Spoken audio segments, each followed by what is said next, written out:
Welcome to my YouTube channel fair out. दोस्तों अभी UPPSC का प्री हुआ है तो एक्सप्लेनेशन के साथ मैं आपका क्वेश्चन शेयर करूंगा उसके। दोस्तों जुड़े रहिएगा मेरे साथ और आपको बताऊंगा एक्सप्लेनेशन में, तो थोड़ा ध्यान से सुनना और आपके कहीं आगे भी नॉलेज वो काम आएगी। दोस्तों ये स्टार्ट करते हैं विद फर्स्ट क्वेश्चन।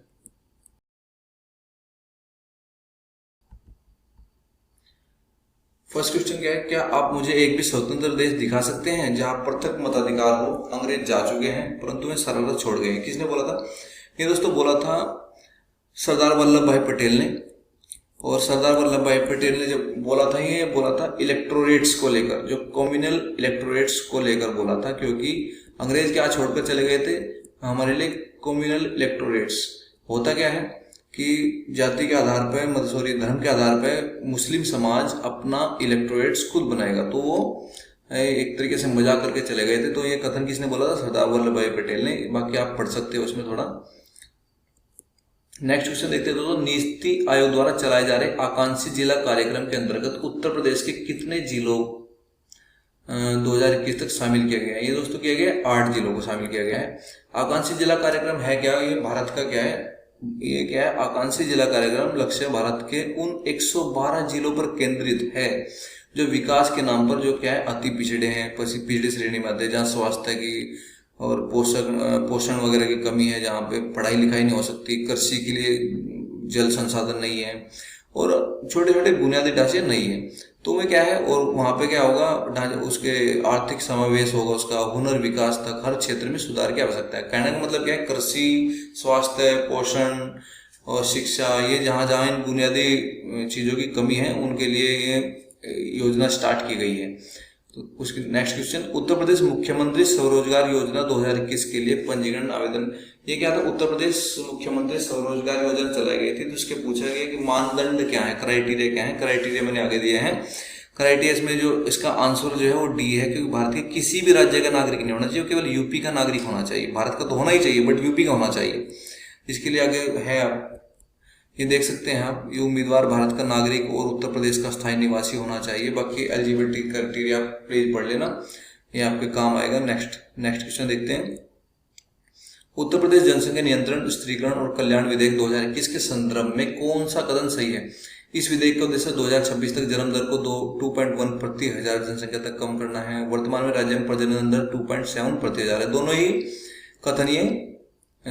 कथन सही है। और इसमें क्या जनसंख्या कमी की बातें चल रही है, जिसमें अभी लॉ कमीशन ने भी कुछ अपनी रिपोर्ट्स दी हैं जो 16 अगस्त को अभी जारी भी हो चुकी है रिपोर्ट्स, और 16 अगस्त को क्या होगा, विधानसभा बैठेगी, तो उसमें ये विचार मंथन चलेगा कि ये लॉ में क्या संशोधन होना चाहिए, कैसा बनना चाहिए। तो देखते हैं नेक्स्ट क्वेश्चन। आंसर इज सी।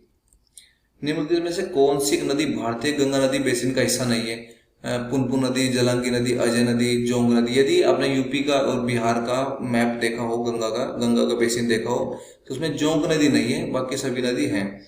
तो आंसर इज डी। 2019-20 में निम्नलिखित में से किससे भारत का व्यापार शेष आधिक्य सर्वाधिक रहा है? USA.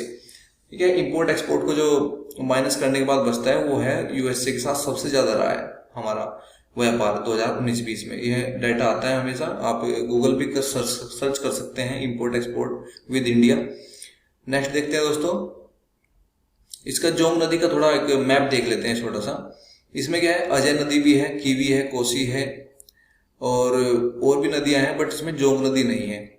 Next question, eco mark प्रतीक निम्नलिखित में से किससे संबंधित है? देखो, इको का जहां से संबंध आ जाता है, इसका मतलब क्या है, पर्यावरण से संबंध है सीधा। इको फ्रेंडली बोलते हैं ना, eco friendly units, eco friendly, तो इसका मतलब पर्यावरण से संबंधित है। Answer is B. Next question देखते हैं। निम्न में से कौन से आयोग समिति की सिफारिश पर भारत में अंतर्राज्यीय परिषद की स्थापना की गई? अंतर्राज्यीय परिषद है क्या? ये क्या है, नेशन, राष्ट्र और राज्यों के बीच का जो संबंध है उसी को बोलते हैं अंतर्राज्यीय परिषद, अंतर्राज्यीय संबंध। तो इसकी परिषद की स्थापना की गई थी सरकारी आयोग के अनुसार। ये गठन हुआ था, भारत सरकार ने किया था जून 1983 में। किसके नाम पे था ये? न्यायमूर्ति जो थे, जस्टिस थे जो सेवानिवृत्त थे, अभी सेवानिवृत्त थे, मतलब रणजीत सिंह सरकारिया थे। इसका कार्य भारत के केंद्र राज्य संबंधों से संबंधित शक्ति संतुलन पर अपने संस्तुति देना था। तो चलते नेक्स्ट क्वेश्चन की तरफ। आंसर है इसका सरकारी आयोग। सरकारी आयोग का संबंध हमेशा याद रखना कि अंतर्राज्यीय संबंध से लेकर है, मतलब राष्ट्र का और राज्य का संबंध। नेक्स्ट क्वेश्चन, निम्न में से कौन सा सही सुमेलित नहीं है? ये है हुंड्रू प्रपात, सुवर्णरेखा नदी, चंचाई प्रपात, बीहड़ नदी और धुआंधार प्रपात नर्मदा नदी और बूढ़ा गाग प्रपात कांची नदी। कांची नदी के साथ संबंध नहीं है इसका। एक्चुअली ये बूढ़ा घाघ प्रपात के पीछे छोटी सी स्टोरी है, जैसे ऐतिहासिक स्थल है वहां पे क्या है, गौतम धारा के नाम से भी इसको जानते हैं। वहां पे क्या 150 फीट ऊंचाई से झरना गिरता है, पानी गिरता है और वहां पे भगवान बुद्ध कभी स्नान किया करते थे, ठीक है, उसी के नाम पे है। और जो ये इसको लोधन घाघ के नाम से भी जाना जाता है। यह झारखंड का सबसे ऊंचा जलप्रपात है, झारखंड का, ये भी ध्यान रखने की बात है। झारखंड का सबसे ऊंचा जलप्रपात कौन सा है? बूढ़ा घाघ प्रपात। और ये क्या है, जलप्रपात उत्तरी कोयल नदी की सहायक नदी बूढ़ा नदी पर स्थित है। तो ये कांची नदी पर नहीं है, बूढ़ा नदी पर स्थित है। नेक्स्ट क्वेश्चन, नाइट्रोजन आवश्यक अवयव नहीं है, आरएनए का भी है, क्लोरोफिल का, डीएनए का है, कार्बोहाइड्रेट का नहीं है। नेक्स्ट क्वेश्चन, अभी नेक्स्ट क्वेश्चन देखते हैं, सूची दिए गए। अच्छा ये क्या है, सुमिलित कीजिए कि राजस्थान में कितनी सीटें हैं, गुजरात में कितनी सीटें, कर्नाटक में कितनी सीटें। देखिए राज्य का राज्यसभा में प्रतिनिधित्व, इसके फॉर्मूला होता है राज्य कितने 10 सीटों पे एक मतलब 10 एमएलए पे एक राज्य एमपी निकलेगा या 3 एमएलए पे एक एमपी निकलेगा। तो वो फार्मूला प्लीज चेक कर लेना। राजस्थान का है 10 सीटें आती है राजस्थान से, गुजरात से आते हैं 11 सीटें, कर्नाटक से आते हैं 12 सीटें, पंजाब से आती हैं 7 सीटें। नेक्स्ट क्वेश्चन, नीचे दिए गए कथन में कौन सा सही है कौन सा गलत है? ये मतलब ए और दूसरे का कारण आर दिया गया है। अभी कथन क्या दिया गया? मानव शरीर अपने लिए आवश्यक सभी विटामिनों का संश्लेषण कर लेता है। नहीं, सभी का नहीं कर पाता, गलत है। शरीर के उचित विकास के लिए विटामिन अनिवार्य होते हैं, यस अनिवार्य होते हैं। तो उसका आंसर है डी। नेक्स्ट क्वेश्चन 13 पर देखते हैं। ब्रिटिश इंडिया के निम्नलिखित में से किस अधिनियम ने सामूहिक कार्यचालन के स्थान पर विभागीय पद्धति पर वायसराय की कार्यकारी परिषद पर उनके प्राधिकार को अधिक बल प्रदान किया था? ये किया था आपका 1861 में भारतीय परिषद अधिनियम में। नेक्स्ट देखते हैं, स्टैटिक जी के है सेम। नेक्स्ट देखते हैं, वैश्विक शांति सूचकांक 2019 के अनुसार निम्नलिखित में से विश्व का सबसे शांतिपूर्ण क्षेत्र कौन सा है? यूरोप है सबसे शांतिपूर्ण क्षेत्र। फर्स्ट नंबर पे शांतिपूर्ण क्षेत्र की बात कर रहा है, मतलब यूरोप में बहुत सी कंट्री आते हैं, इंग्लैंड, इटली, फ्रांस, ये सब, जर्मनी वगैरह। अब हमारे भारत की बात कर ले थोड़ी। हमारे भारत का नंबर इसमें 135वां नंबर आता है हमारे भारत का। 135वें नंबर पे है हमारा भारत शांति के मामले में। बांग्लादेश भी 91 पर है। और यदि क्षेत्र वाइज देखें तो इंडिया का स्थान देखें 5वां स्थान आता है क्षेत्र वाइज, पूरा क्षेत्र आ जाता है उसमें, एशिया। नेक्स्ट देखते हैं, वैश्विक शांति सूचकांक 2021 के अनुसार निम्नलिखित में से विश्व का सबसे शांतिपूर्ण क्षेत्र कौन सा? सॉरी सेम क्वेश्चन है। निम्नलिखित में से कौन सा युग्म सही सुमेलित नहीं है? अंतर्राष्ट्रीय सस्य वानिकी अनुसंधान केंद्र, सस्य वानिकी मतलब international centre for research on agro forestry Nairobi में है। Indian institute of forest management Bhopal में है। Central agro forestry research institute Banda में बता रहा है, लेकिन बांदा में नहीं है, झांसी में है। तो आंसर इज क्या है? सी, जो सही सुमेलित नहीं है। नेक्स्ट क्वेश्चन देखते हैं,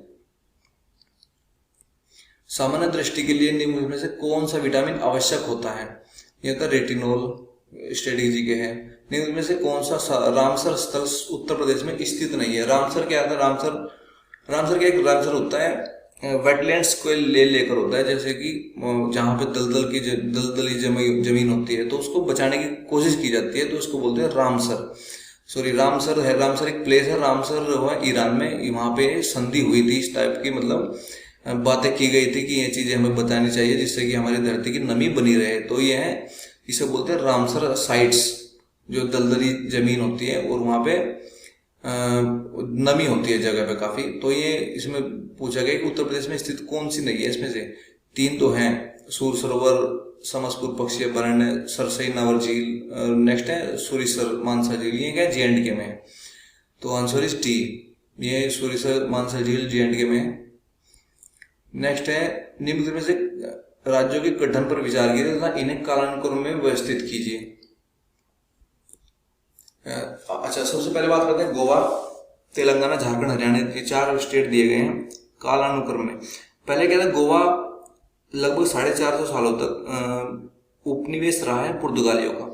तो ये इन्होंने छोड़ा है 1961 में उपनिवेश। ऐसे नहीं छोड़ा है कि काफी इनको प्रेशर डाला गया था इन पे, तीनों सेना इनके लिए रेडी की गई थी। उसके बाद इन्होंने कहीं जाके भारत सरकार को, प्रशासन को सौंप दिया था।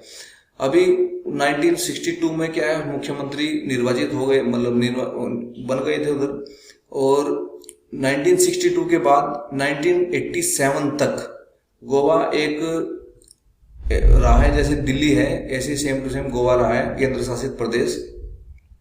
तो इन 1987 में इसका गठन हुआ था। नेक्स्ट है तेलंगाना। तेलंगाना है 2014 में इसका गठन हुआ। उसके बाद है झारखंड आता है। तेलंगाना की राजधानी अभी क्या है, अभी है तेलंगाना की राजधानी हैदराबाद। झारखंड कहाँ से अलग हुआ था, झारखंड हुआ था बिहार से अलग हुआ था। हरियाणा कहाँ से अलग हुआ था, हरियाणा पंजाब से अलग हुआ था। हरियाणा कौन से सन में हुआ था, 1966 में हुआ था। और झारखंड का हुआ था, झारखंड हुआ था सन 2000 में, तेलंगाना 2014 में। तो इसके अनुसार आप कूट की कर सकते हैं। मतलब सबसे पहले कौन हुआ था, हरियाणा 1966 में। दूसरे नंबर पे कौन हुआ था, गोवा 1987 में। तीसरे नंबर पे कौन हुआ था, झारखंड। उसके बाद दूसरे नंबर पे हुआ था तेलंगाना। मतलब ये कूट के हिसाब से, प्लीज इसको आइडेंटिफाई कर लेना। नेक्स्ट क्वेश्चन है, विश्व का पहला हार्ट ट्रांसप्लांट कहाँ पे किया गया, क्रिश्चियन बर्नार्ड ने किया। सॉरी, किसने किया, क्रिश्चियन बर्नार्ड ने किया। नेक्स्ट क्वेश्चन देखते हैं, सुगम्य भारत अभियान संबंधित दिव्यांगों से संबंधित है। स्टैटिक जीके, करंट जीके पढ़ते हैं, न्यूज़पेपर का रीडिंग करते हैं तो आप इसको आसानी से पता कर सकते हैं। नेक्स्ट है, शीत प्रकोष्ठ में फल भंडारण दीर्घ भंडारण जीवन देता है, क्योंकि इसका क्या था, rate of respiration is decrease हो जाता है। मतलब ना तो जैसे कि एक आदमी है, उसको यदि डेथ हो गई तो उसको बर्फ में रखा जाता है काफी दिन तक, जिससे कि उसका बॉडी खराब ना हो। तो ऐसे ही सेम फल भंडारण भी किया जाता है। नेक्स्ट क्वेश्चन देखते हैं। नेक्स्ट क्वेश्चन है, ये सेम है, रंगमाला रसकौमुदी। यदि किसी ने स्टैटिक जी का अध्ययन किया तो उसको सेम निकाल सकता है। Answer is a.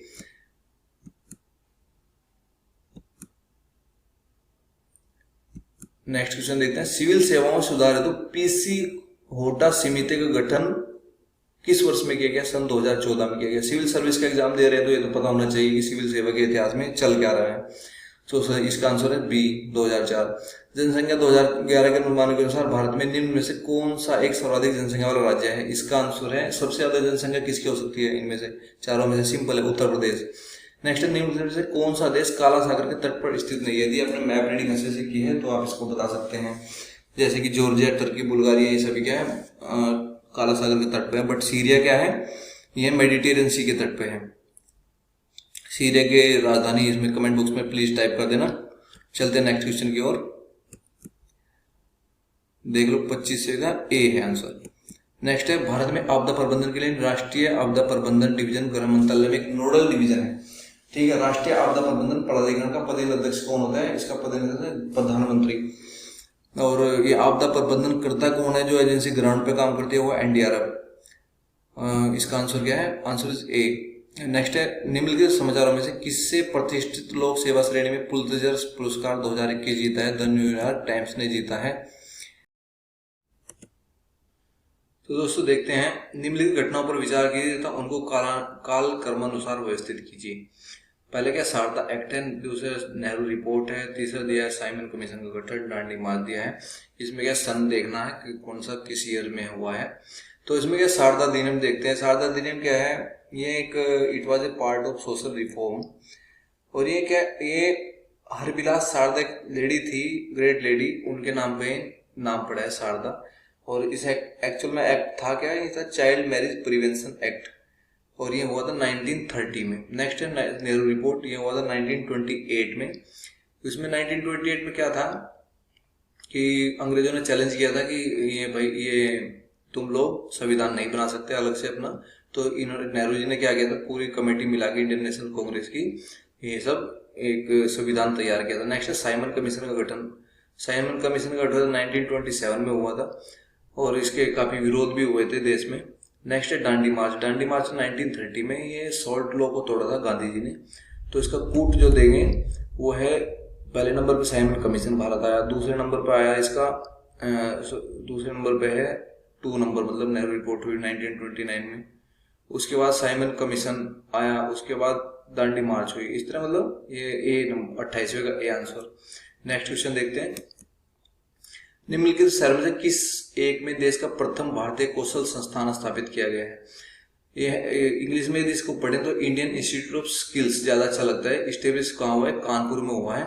Modi ji ने किया है, अभी इसको स्टेब्लिश किया है। तो इसमें क्या है, जैसे चाइना में हर जगह पे, हर छोटे छोटे जगहों पे छोटे छोटे कुटीर उद्योग है इलेक्ट्रॉनिक्स आइटम बनाने के, और ऐसे और मतलब रिलेटेड, मतलब इंडस्ट्री रिलेटेड। तो ऐसी कोशिश की जा रही है कि भारतीय कौशल, मतलब इसमें भारत में भी इस टाइप के कौशल संस्थान बने, स्किल्स के बने, जो लोग अपने पैरों पर खड़े हो सकें, कुछ सीख सकें, स्किल्स हो जिनके अंदर। तो ये स्थापित कहा गया है कानपुर में।